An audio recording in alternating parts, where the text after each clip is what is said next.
ดีจ้ามื้อนี้ครัวมักเค็มเบอร์ใส่หมู3 สันนะจ๊ะเนาะ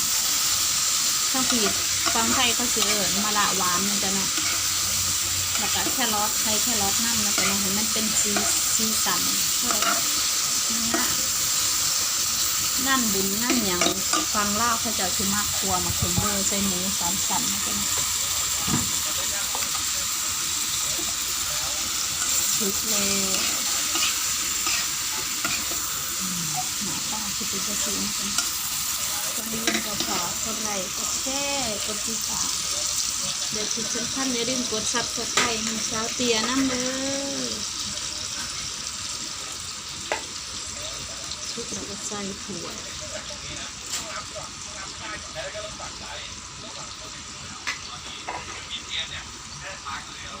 มากินน้ำกัน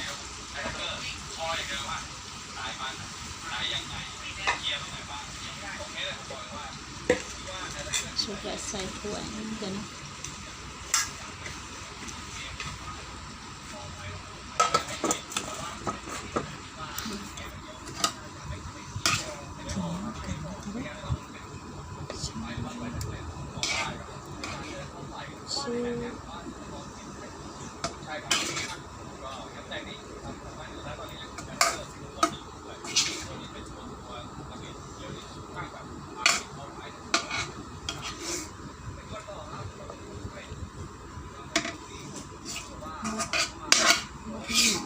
เกี่ยงตับ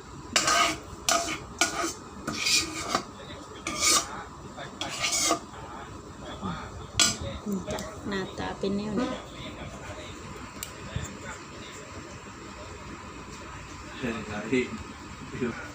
ขอจบคลิปเพียงเท่านี้นะจ๊ะเนาะคลิปสั้นๆไม่มีหยังหลายบายไม่กินน้ำกันเลยจะได้แซ่บๆตำมะคุ้งโตบาด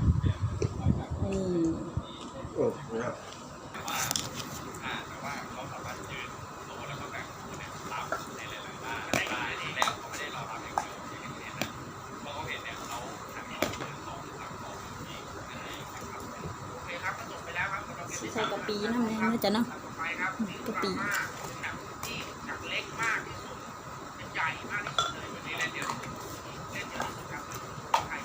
อันนี้ใส่ลายเสียบลายเป็ดนอก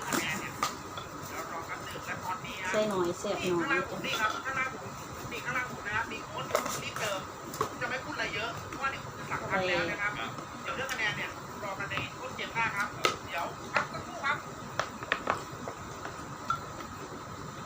ใส่ตอนนะ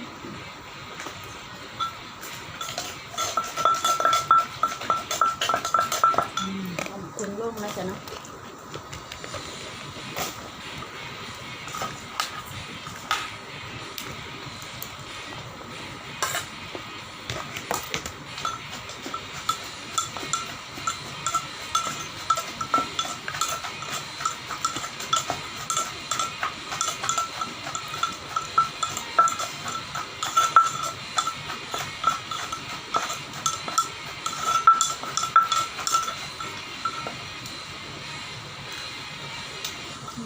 แบบ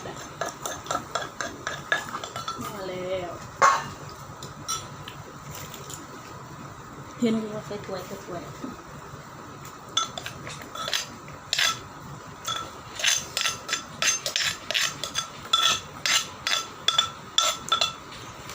้าวอีก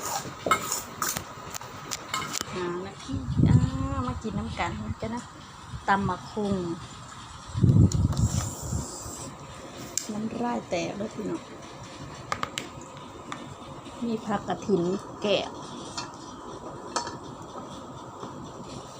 นี่จ้ะมาได้จ้ะเด้อพอจบคลิปเพียงเท่านี้นะจ๊ะนะบ๊ายบาย